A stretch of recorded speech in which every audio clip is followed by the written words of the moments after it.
uniquely qualified. What's up, nerds? Hey, thank you for joining me again as we progress on this journey to redefine mental health for dads. Look, this is specifically for you if you are a dad in your 30s, you work in corporate America, and you are battling depression, self-hatred, suicide, you come from a broken home, you had a fatherless home, you had an abusive mother, any combination of all of those things. This is my expertise. This is where I came from, and you are the exact kind of person that I can help. Before we get started, I wanted to just ask you guys of something. You're going to get value from this, I know, because this is the kind of conversation that changed my life. Do me two favors. Number one, I want you to go back to the video of Redefine Mental Health. I share a little bit of my story in there so you understand what I do and how I can help. Number two is, as this video is going, I want you to think and listen to that quiet voice, that compulsion, that little inspiration, either for yourself or for somebody else. If it's for you, I want you to write down what this is bringing up inside of you and what you feel like you're supposed to do about it. If it's for somebody else, I want you to share it with them. The entire mental health industry for dads has put us in a place where we are weaker.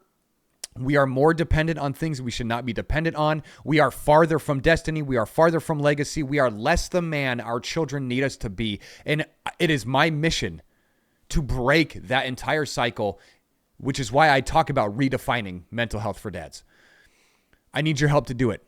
I don't know everybody that you know. You're seeing this video, so help me help somebody. And if you are that person, I'd be happy to just talk. If you just need an ear for 15 or 30 minutes, I will make time for you. Just reach out to me. It is my mission to help people. And sometimes that means that I have to sacrifice my own time or my own resources to do that. And I don't mind doing that. I believe in you. I want the best for you. I want the best for your children. And I know the way. Let me help you. So let's get into this. I want to talk about why you keep freaking blocking the love that other people have for you. I want to talk about how you're making your mental battles worse because you are blocking the people who love you from loving you. You're making everything that is going on in your head and in your emotions worse because you are putting up a wall and you are not letting other people love you the way they want to love you. Okay? And it's this crazy thing that we do as guys. It's this crazy thing that we do as fathers because we want to be strong. We do. But it's a misplaced sense of virtue. It's misperceived. It's not accurate. Being strong has never, ever meant that I don't need help when I'm down. Being strong has never, ever meant that if I feel like I'm a giant piece of shit, that I can't let my wife or my kids or my brothers love me. It has never meant that, ever. Until recently. In America, in Western culture, it means that now. But throughout history, it did not mean that. Throughout history, men were able to get the love and the support they needed when they needed it, and people didn't shun them for it. As long as that man was still working, as long as that man was still applying virtue, as long as that man was still handling his responsibilities, people understood that people struggle. It's just today, now, that we don't. And it's weird if you think about it because we're supposed to be in this major inclusive, major accepting environment and culture and society.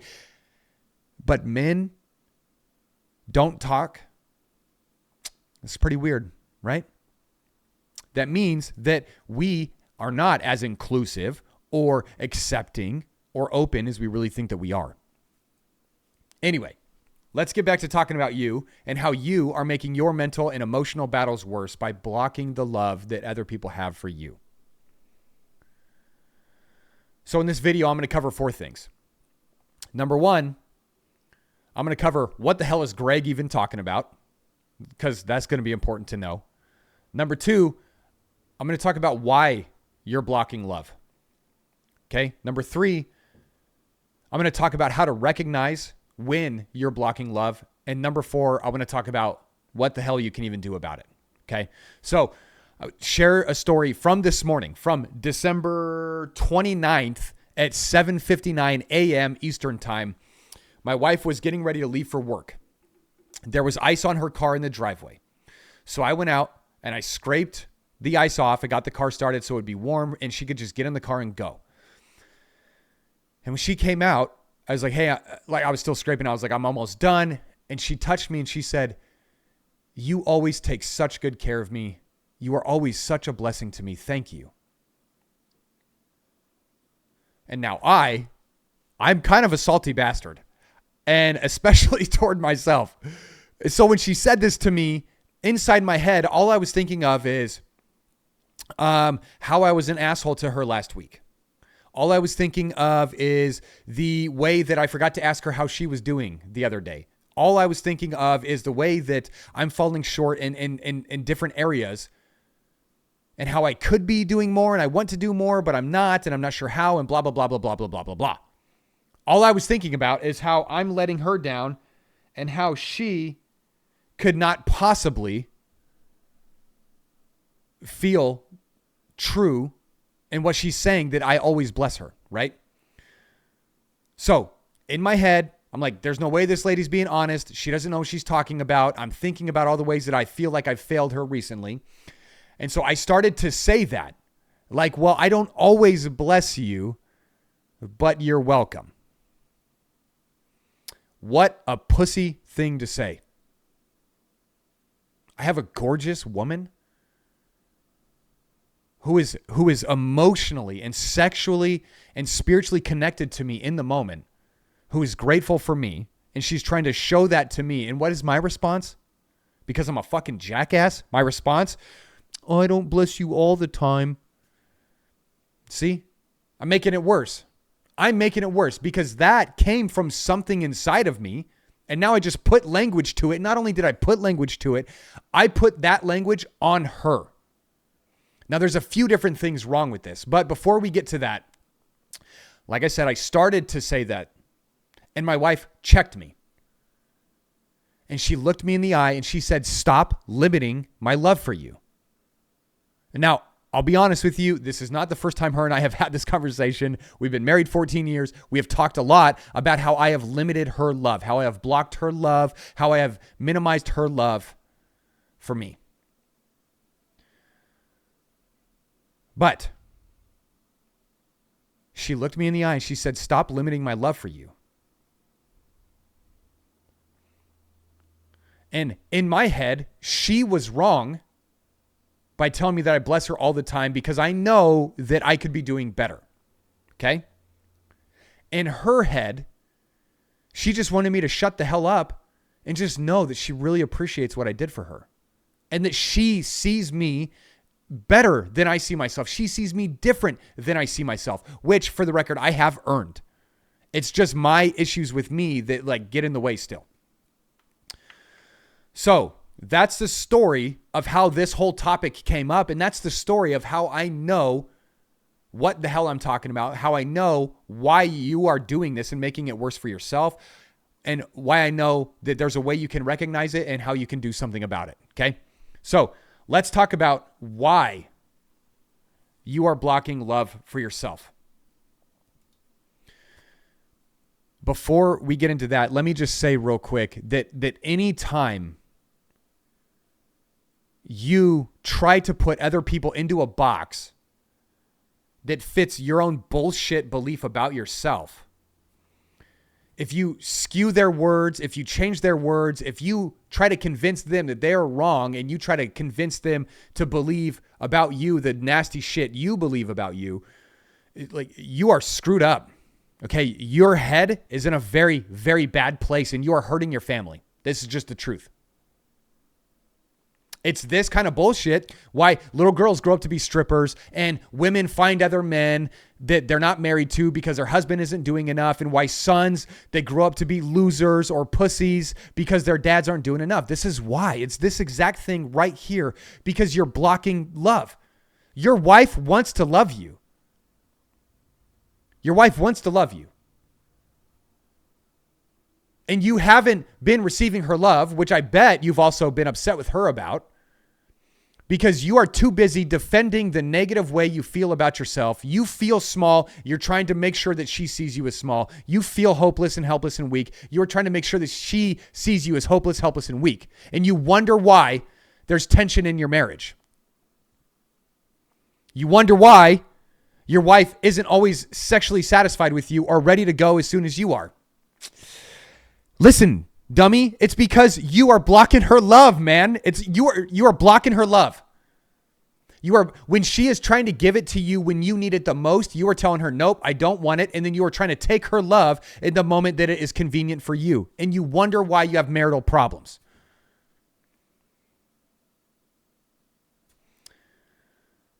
So, why? Why is this happening? For me and for you, we want to be as close to perfect as we possibly can be. We know that the closer to perfect that we are, the more value we can add to other people, the more resilient we are going to be against dark, nasty shit, the more wrong those thoughts we have and the people who hurt us are going to be, right? And we want all that. And those are good things to want. I want to prove them wrong.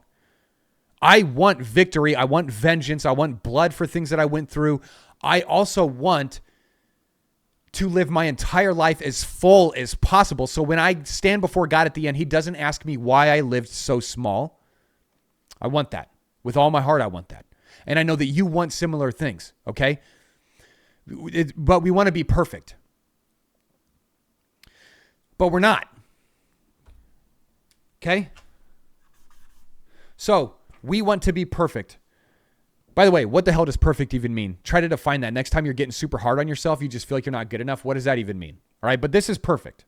However we would define it, we want to be here, but we're not. Truth is that we're down here. Okay? This is us. And there is a lot of time and there's a lot of space. There's a lot of pain. There's a lot of growth. There's a lot of mistakes in between where we are and this idea of perfect.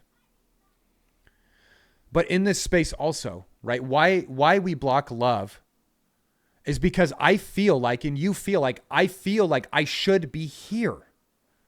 I should be here. I should not be down here.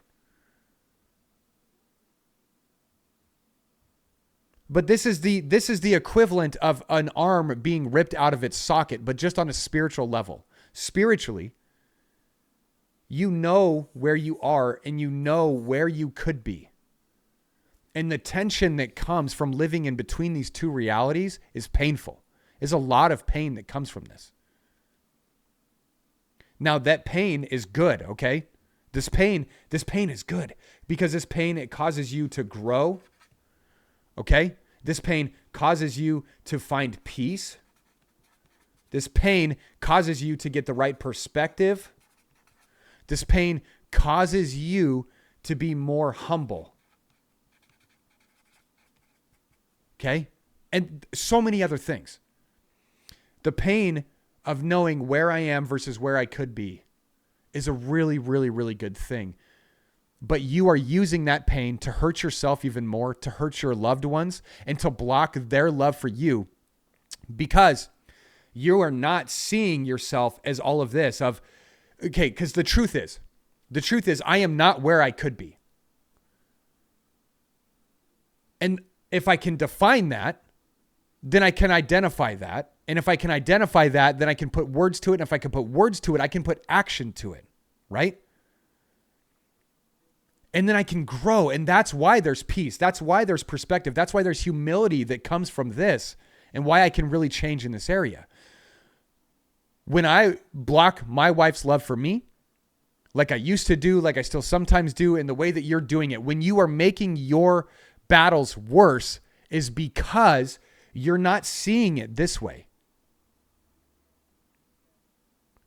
You're seeing it's worse for you. It's harder for you. You are more tormented because you are looking at this standard of perfection, but you've hung a mirror up here, right? And so your perspective is just bouncing back down at you, making you seem farther away, making you seem smaller, making you seem less adequate, more of a failure, more of a joke, more of a fraud, right? So instead of seeing, I have a lot of room to grow and I have things to overcome, I better get to work and I'm glad that I can. You are seeing yourself from the perspective of being perfect. You're not seeing yourself as somebody who is able to grow. You are seeing somebody who is unable to grow. You're not seeing someone who is able to change. You're seeing yourself as someone who is unable to change. You have hung a mirror up on the standard of perfection, again, whatever the fuck that means, and you are looking at yourself backwards through it.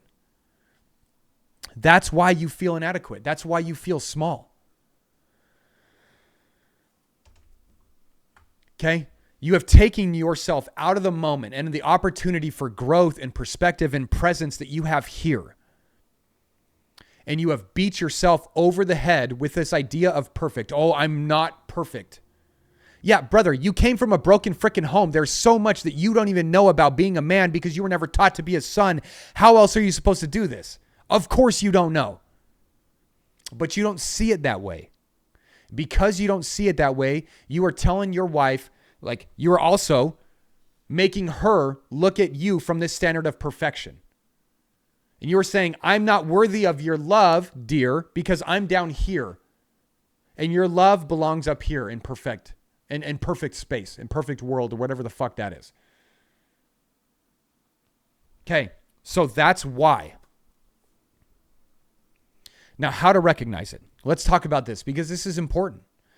If you have the right friends, if you have the right spouse, if you have the right coach, the right mentors, they're going to tell you the truth. The biggest, easiest way, like, hold on, she is trying to love me. I don't want to receive her love right now because I'm beating myself up and I'm feeling low about myself. Am I deserving of her love?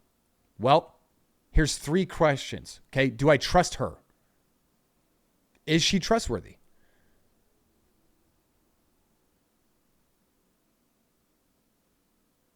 The second question is she a liar? Is she known to be a liar? And the third question is she important to me? So do I trust her? Do I trust him? Do I trust this mentor? Do I trust this brother, this friend? Do I trust my wife? Do I trust my kids? Okay? Because if I trust them, if I say that I trust them, but they're telling me they love me and I'm telling them, no, you can't because I'm broken, I'm telling them you are not trustworthy. I don't believe you. You're making a liar out of your spouse. You're making a liar out of the other people that love you because you don't want to believe.